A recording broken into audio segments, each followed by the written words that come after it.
In the name of the one living God, the one who is coming into the world. Amen.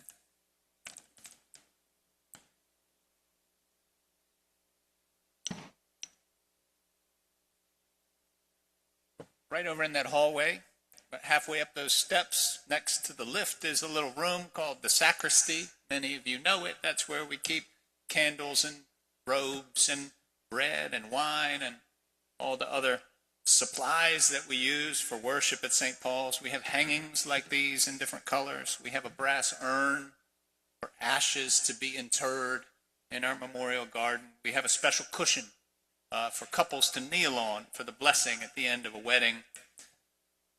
And on the countertop in that little room, keep this book. Many of you have seen it. Many of you have even signed this book at one time or another. And if you've not seen it, I'm going to bring it to Advent Wreath Party so you can look it over because I think it's cool. This is the book where we keep the record of all of our worship services in the church. We write down the date, the time, how many people participated, a bunch of other stuff. And then afterward, whoever led the service signs the book, which is why so many of you have probably seen it, including the children who help officiate on Wednesday afternoons, the students who offer homilies and morning prayer during Lent or on Wednesdays, and guest preachers, the lesser known and the well known, Eucharistic visitors who carry communion to hospitals and homes, on and on. There are a lot of names in the book. The signatures of the parish clergy appear over and over, but there are lots of others in the book too. And every Episcopal church, according to the rules, is supposed to keep such a book. And it's even in the rules that when the bishop visits, the bishop is supposed to inspect the book. Some of you may have heard the story, but this book always reminds me, it warms my heart, of our first parish trip to visit our partners at the Episcopal Church in Léger in the Diocese of Haiti. And I was honored to be invited to preach. So we're in a church which we talked about this last Sunday when we celebrated our partnership with Haiti. We're in a big building that resembles nothing so much as sort of a barn, great big wooden building with a tin roof, and they have a sacristy there up behind the area where they celebrate. And the sacristy is it's like a walk-in closet. It's concrete walls, concrete floors. There's no plumbing. There's no electricity. There's no furniture. There's just some white robes on pegs on the wall. And yet, after the service, hundreds of people milling around, a teenage acolyte chased me down with this book. You need to sign the book as the preacher. St. James Church in the city of New York, where I served for almost 7 years, that same book lives on a heavy table under a lamp in a room where vestments hang in cabinets carved of dark wood. There are biblical and ecclesiastical inscriptions hand-painted on the walls in the style of ancient illuminated texts. But the book itself is the same as this one, same as the one in Haiti. And when I was at St. James, that book was diligently overseen by the verger of the parish, Jean-Claude, often called JC, a set of initials that perfectly suited the way he exercised his authority. Jean-Claude exercised absolute authority over the book. There were 2 rules that he rigorously enforced. The first one, black ink only. Don't bring that blue Bic pen near my book. Second rule, don't sign before the service. Every so often, one of us would be tempted to sign the book before the service. I might forget later. I'm in a hurry. I need to rush out right after. I don't have time to come to the sacristy and sign the book. Or just, I'm standing here, there's a black pen right here. I'll just do it while I'm thinking about it. But Jean-Claude would say, the service hasn't happened yet. The Lord might return first. And that, my sisters and brothers, is Advent spirituality. Sure, you're looking forward to making wreaths in the parish hall. Maybe you're going out to brunch with the 20s and 30s. Maybe you intend to be in the chapel this evening for the 6:30 service, or maybe you're planning to be at lessons and carols next Sunday. But the Lord might return first. And when Jean-Claude would say this, he would exercise that wonderful trick that some wise people have a way of doing, where you really couldn't tell, you really could not tell if he was kidding or not. And his constant and unabashed awareness and attentiveness to the Lord's impending return was surprising, because it's not something that most of us Episcopalians are accustomed to hearing very much. The tired old joke in the church is that the two things Episcopalians don't like to talk about are Jesus and money. But compared to the second coming, we are positively chatty about Jesus and money. And yet every year, Advent gets right in our face with the second coming. Keep your lamps lit. Stay awake.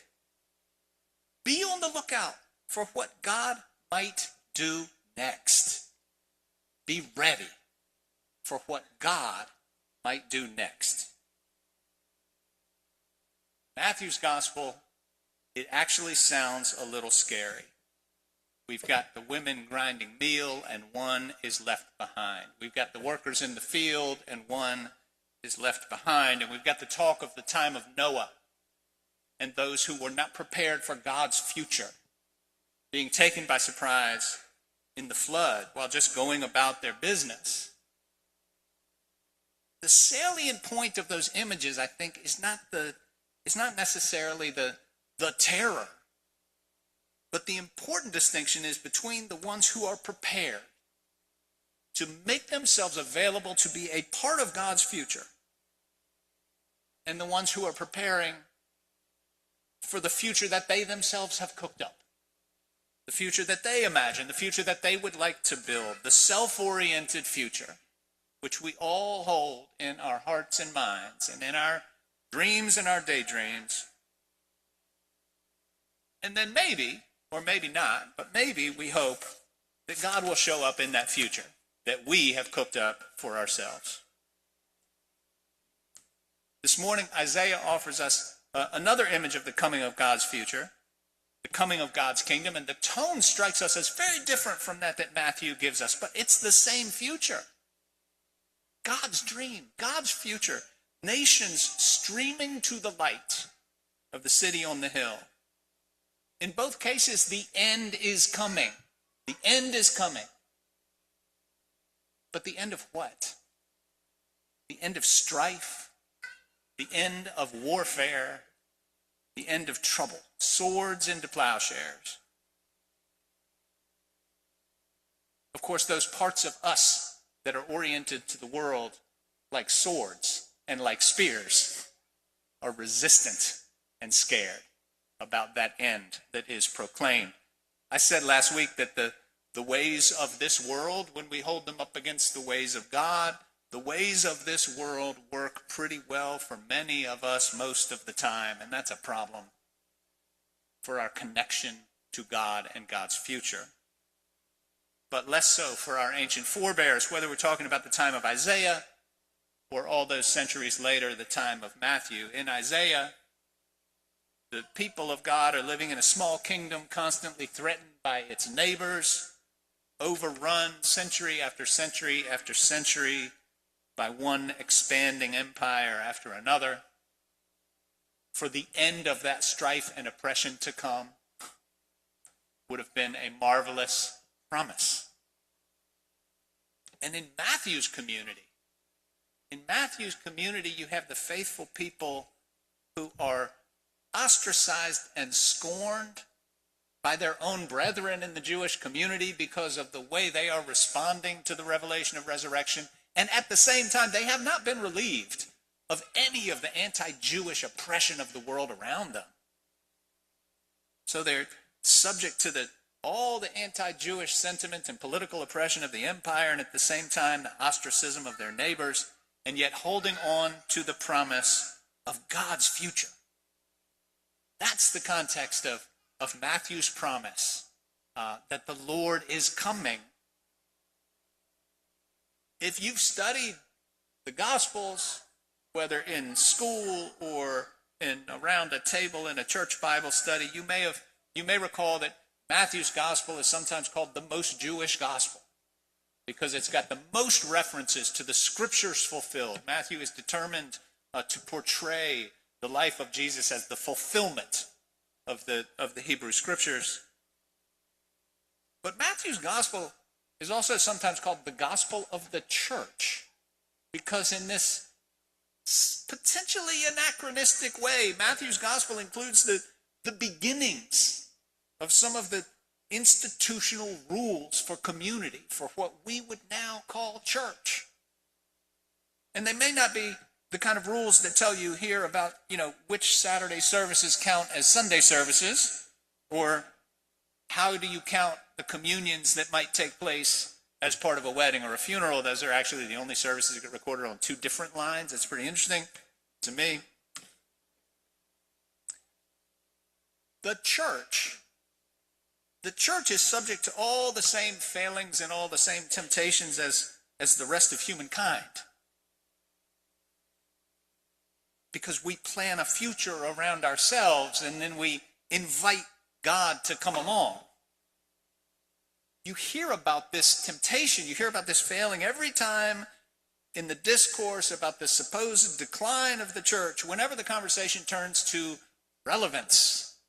Because we often talk about relevance without remembering to ask, relevant to what?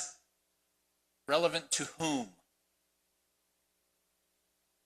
If we, as a community, stay relevant to what God is doing, if we stay relevant to God, we will be a part of God's future.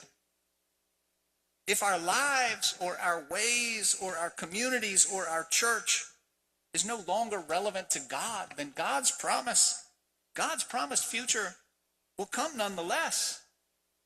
But we may not have much of a part in it. So the life of the church is about calling ourselves back, calling each other back, day by day and week by week, every time we gather for worship.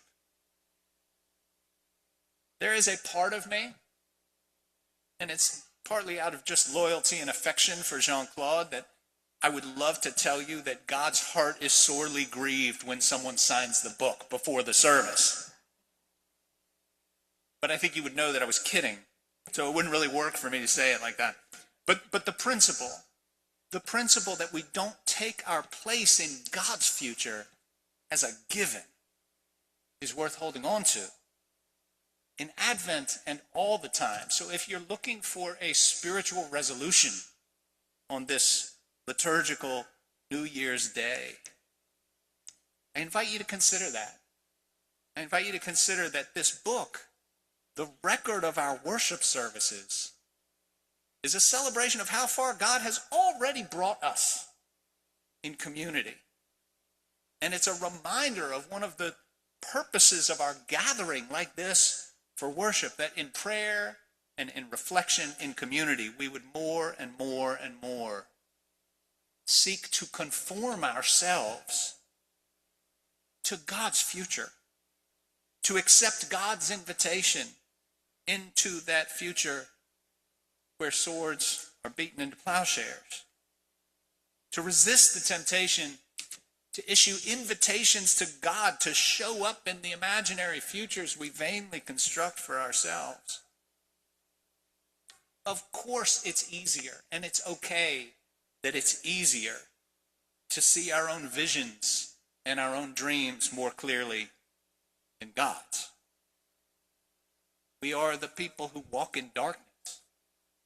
Or in the words of the burial prayers, we walk as yet by faith.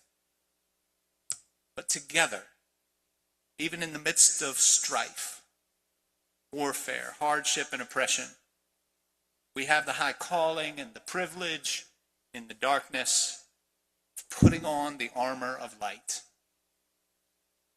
to be ready, to be wide awake, to be alert, to welcome the coming of the kingdom. Amen.